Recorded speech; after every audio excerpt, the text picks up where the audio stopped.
मेरा वोट मेरे हाथ।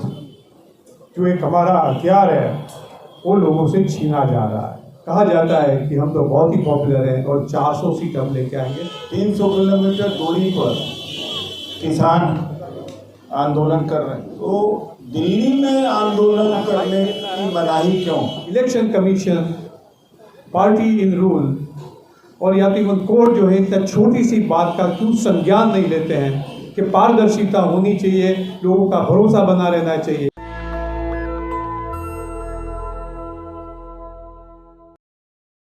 कि ईवीएम का मुद्दा न उठे, कि जो मेरा हमारे प्रभारी जी वो बताएंगे कि मेरी पर्ची मेरा वोट मेरे हाथ। हम इतनी मांग कर रहे हैं और जंतर मंतर पर कल प्रदर्शन होना था। 300 किलोमीटर दूरी पर किसान आंदोलन कर रहे हैं, तो दिल्ली में आंदोलन करने की मनाही क्यों? इनकी सोच है कि किसी तरीके का आंदोलन न हो तब तक मॉडल कोड ऑफ कंडक्ट लगे, वरना मुझे कोई रीजन नहीं समझ आ रहा। आज यहाँ ईवीएम के मामले में, मतदान की जो पद्धति है उसके मामले में जो प्रेस वार्ता रखी गई है उसके उपस्थित हमारे साथी भाई उदित राज जी, ये आंदोलन को कहीं दिल्ली से एडवोकेटों के बीच में जो चला रहे हैं, मोहम्मद राजा जी, मोहम्मद नशा जी भी कहीं समय से पूरे देश में इसकी मुहिम चला रहे हैं। हमारे दिल्ली के प्रदेश के अध्यक्ष नवनीत जी, गौतम जी और साथ में बना हुए हमारे मुझसे साथी और आप सभी प्रेस के बाद सभी साथियों, आप सबका अभिवादन। आप सब जानते हैं कि पूरा देश एक ऐसी परिस्थिति से गुजर रहा है कि जहां एक अघोषित इमरजेंसी लागू कर दी गई है, लोगों को डराने धमकाने का और लोकतांत्रिक तरीकों से अपनी बात जो है रखने का भी अधिकार नहीं दिया जा रहा है, उसको रोका जा रहा है। और 144 कलम और कई जो लीगल प्रावधान का उपयोग करते हुए जो एक संविधान का एक सबसे बड़ा लोकतंत्र का हमारा एक हथियार है, जो एक हमारा हथियार है वो लोगों से छीना जा रहा है। और ये परिस्थिति को एक दोहरे मापदंड से अपनाया भी जा रहा है। वेस्ट बंगाल में वो जब चुनाव लड़ते हैं बड़ी हिंसा की आशंका होती है। अमित शाह जी मोर्चा निकालना चाहते देश के गृह मंत्री होते हुए भी, उसको बंगाल गवर्नमेंट परमिशन नहीं देती है, तो कलकत्ता हाईकोर्ट से उसका ऑर्डर लाया जाता है और वो जो है प्रदर्शन किया जाता है। मगर यहाँ शांतिपूर्ण तरीके से जो उदित राज जी ने और उनके साथियों ने जो कल का प्रदर्शन का निश्चय किया था, वो शांतिपूर्ण तरीके से उसको भी जो है मना कर दी जा रही है। मैं समझ रहा हूँ कि पूरी मोदी सरकार आज एक अनडिक्लेयर्ड डिक्टेटर के फॉर्म में आ गई है, तानाशाही में आ गई है, तो ये देश में लोकतंत्र को ख़त्म कर रही है। और मेरा तो आपके जरिए सुप्रीम कोर्ट हाई कोर्ट को भी जो है एक अपील रहेगा, इसके संज्ञान लेते हुए ये देश में जो है अगले आने वाले चुनाव में लोग अपनी बात बड़ी जो है साफ तरीके से कोई बिना डर रख सके, इसी प्रकार की परिस्थिति का निर्माण करने में भी कुछ मदद करें। उदित राज जी ने आपसे कहा, हम सब लोगों के मन में आशंकाएं रहती हैं, कई 10 साल से रहती है।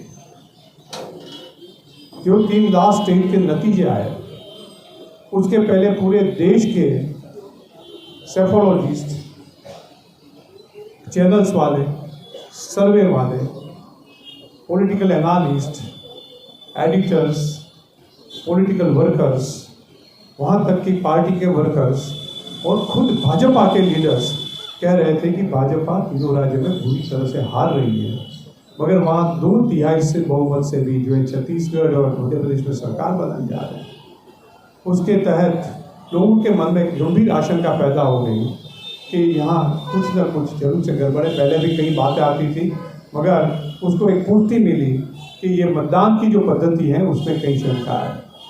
हम सब जानते हैं कि लोकतंत्र की बुनियाद होती है कि जिसको भी हम मत करते हैं वो मत उसके नाम पे रजिस्टर हुआ कि नहीं हुआ, सही तरीके से हुआ कि नहीं हुआ, वो देखने का एक मतदाता का अधिकार रहता है। मगर ये अभी जो पद्धति बनाई है वो वीवीपैट में 7 सेकंड के लिए एक स्लिप दिखाई जाती है, फिर वो ब्लैक बॉक्स में ब्लैक कांच के पीछे चली जाती है, वहाँ कितनी प्रिंट हुई किसकी नहीं हुई, तो उस पर डबल प्रिंटेड सर्किट है नहीं है, कई प्रकार की बातें होती हैं। तो ये बातों की वजह से लोगों के मन में गंभीर आशंका है। आज पूरे देश में जो प्रकार के मसले हैं, बेरोजगारी है, महंगाई है, महिलाओं का उत्पीड़न का मामला है, किसानों का मामला है, युवाओं की बेरोजगारी, उसके शोषण का मामला है, लॉ एंड ऑर्डर का मामला है, अंतर्राष्ट्रीय सीमा के पर का मामला है, बड़े बड़े करप्शन और तौहान के मामले हैं। और वो इतनी बुरी परिस्थिति के होने के बावजूद कहा जाता है कि हम तो बहुत ही पॉपुलर हैं और 400 सीट हम लेके आएंगे। वो प्रकार का बड़ी आत्मविश्वास के साथ वो कई प्रकार की बातें की जाती हैं, तो लोगों के मन में जरूर से आश्चर्य होता है कि ये क्या है। ये सभी चीज़ों का संज्ञान लेते हुए इंडिया अलायंस की ओर से एक छोटा सा एक रिजोल्यूशन रख दिया गया कि ठीक है आप ईवीएम लगाते हैं करते रहो, उसमें कोई आपत्ति नहीं है, मगर उसमें से जो स्लिप निकलती है जो आप 7 सेकंड के लिए दिखाते हैं वो मतदाता के हाथ में रख दो। दुनिया के कई लोकतंत्र में जैसे यूएस है, ब्रिटेन है, फ्रांस है, जापान जिसमें ईवीएम इंट्रोड्यूस हुआ था वो है, वो सभी लोगों ने जो है ईवीएम से किनारा कर लिया। और वहाँ तक कि पाकिस्तान और बांग्लादेश जैसे देश जिसको हम अपने से भी कहीं पीछे समझते हैं, वो लोगों ने भी जो है ईवीएम से जो है किनारा कर लिया और वहाँ भी बैलेट ला दिए।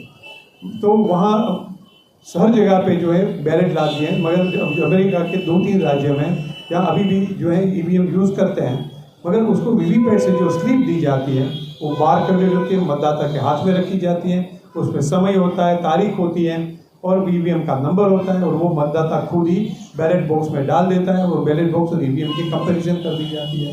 तो इसी प्रकार की जो है पद्धति यहाँ अडॉप्ट की जाए। हमारे तो डिमांड बहुत स्मॉल है कि जो है इलेक्शन कमीशन और सुप्रीम कोर्ट को इसका संज्ञान लेना चाहिए कि ये देश के लोग जो है नागरिक मतदाता मांग रहे हैं, पॉलिटिकल पार्टीज मांग रही हैं कि वो स्लिप है वो मतदाता के हाथ में रख दी जाए, वजह कि वो ब्लैक बॉक्स में कहीं पीछे चली जाए जिसका किसी को अता पता नहीं हो, उसमें कोई सील हुआ नहीं हुआ, किसी ने एडिशन कर दिया नहीं दिया, क्या प्रिंटिंग हुआ वो नहीं, उसकी जगह हाथ में दे दो। तो हम लोगों ने एक अभियान जो है उदित राज जी ने छेड़ रखा है, मेरा मत मेरे हाथ, मेरी पर्ची मेरे हाथ। वो पर्ची मतदाता के हाथ में दे दें। मैं आप सबसे कह दूं कि आप लोगों का कोई फंक्शन है, मैं कहना चाहता हूं कि यहाँ कोई आपने एक बॉक्स रखा है कि जिसमें कोई आप इनाम घोषित कर, मैं कहता हूँ यहाँ मैं ये 100 की गड्डी है, 100 रुपये की 10,000 रुपये का मैं इनाम देना चाहता हूँ, मैं गड्डी डालना चाहता हूँ। तो आप में से कोई आयोजक मुझसे कह देते कि सर मेरे हाथ में दे दो, मैं देख के डाल दूँगा, उसको तो 10,000 देना ही है, तो वो 10,000 की गड्डी में आपके हाथ में दे दो, आप उसमें डाल दो। तो इतना ही अंतर है। तो ये election commission, party in rule और या फिर कोर्ट जो है इतना छोटी सी बात का क्यों संज्ञान नहीं लेते हैं कि पारदर्शिता होनी चाहिए, लोगों का भरोसा बना रहना चाहिए। दुनिया की सबसे बड़ी जुडिशरी में जो एक माना जाता है जर्मन सुप्रीम कोर्ट, उनके जर्मन सुप्रीम कोर्ट ने जब एक अवलोकन कर दिया कि कोई भी इलेक्ट्रॉनिक सिस्टम हैक हो सकती है, एक छोटे से अवलोकन के बाद उसके इलेक्शन कमीशन ने वहाँ बैलेट ला दिए। तो हम तो यहाँ कहते हैं आप बैलेट नहीं लाना चाहते, कोई हरकत नहीं है, वो पर्चे हमारे हाथ दे दो। और ये बात लेके हुए हम जबरदस्त जो है जो लोगों का मत खड़ा करना चाहते हैं। ये हमारी सिविल सोसाइटी, प्राचार्य साहब, पूरे देश के एडवोकेट, जाने माने एडवोकेट हर जगह पे आज प्रदर्शन हो रहा है। अनफॉर्चुनेटली मीडिया का इतना सपोर्ट नहीं मिल रहा है, तो उसकी वजह से बात लोग तक नहीं पहुँचती है। मगर आप सभी जो साथी हैं, आप सबसे मेरा निवेदन है, सोशल मीडिया के जरिए, आपकी चैनल के जरिए, आपके पास जो एक जो कोई डिस्क्रिप्शनरी जो एक समय रहता है, उसमें जरूर से ये देश के लोकतंत्र के सुदृढ़ करने के लिए नेशनल दस्तक की आपसे गुजारिश है कि अगर इसको बचाना चाहते हैं तो नेशनल दस्तक को सब्सक्राइब करने के लिए रेड कलर के सब्सक्राइब बटन को दबाएं, फिर बेल आइकन की घंटी दबाएं। नेशनल दस्तक को बचाने के लिए बहुत जरूरी है कि हर खबर को शेयर करें, लाइक करें, कमेंट जरूर करें।